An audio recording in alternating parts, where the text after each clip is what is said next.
this is a follow-up video to the lumber rack build video. You can find that in my playlists.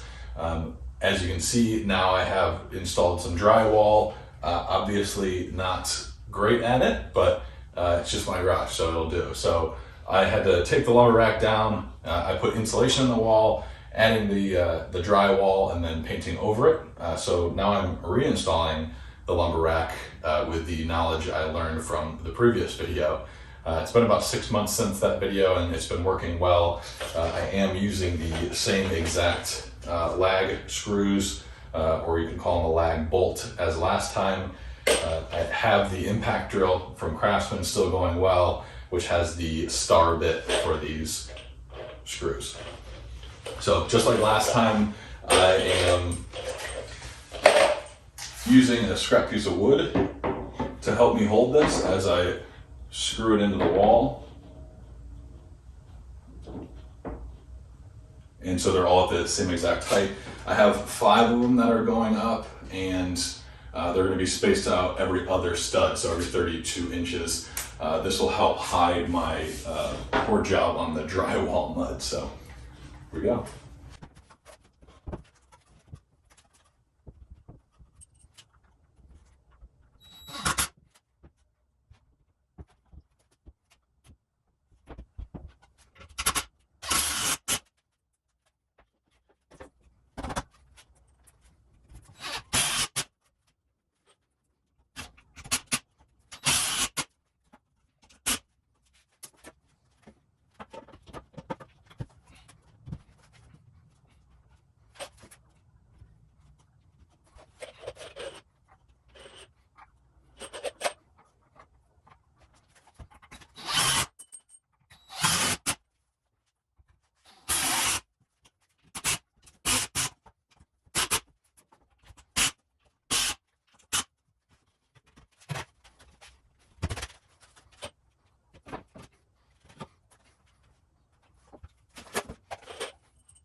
there you have it.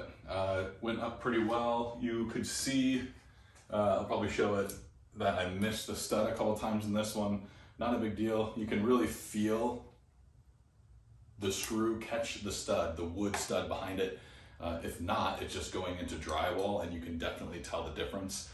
Even just sort of trying to wiggle it back and forth, it's going to be really loose. So you'll be able to tell. These lag bolts can hold a couple 100 pounds each, so it should not be going anywhere when you really tug on it. So imagine I'm putting a ton of lumber up there, so it needs to be strong. You can hopefully tell compared to the last video that the impact driver makes a huge difference. I don't really care for the brand Craftsman. I'm not pro Craftsman or anti Craftsman. I own this, so obviously it's doing a purpose. It's not the most expensive tool, but it definitely gets the job done. So this is the impact driver by Craftsman, and you can really tell, I can really tell by using it, the astronomical difference between this and a regular driver or a regular drill. So definitely gonna need something more powerful than your average drill. This is a 20-volt battery system, and it's been working really. You saw me near the end use this. This is just an extender for the drill bit. You drop the drill bit right in there. It works really well for getting in these tight spaces there. It'll help me on the box that I hang up later for some more tools. And so yeah, this is really cheap, maybe off Amazon. I'm pretty sure Lowe's sells it as well.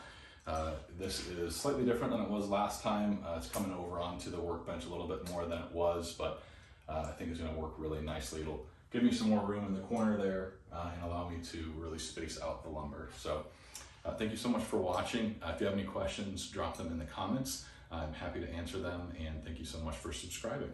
God bless you.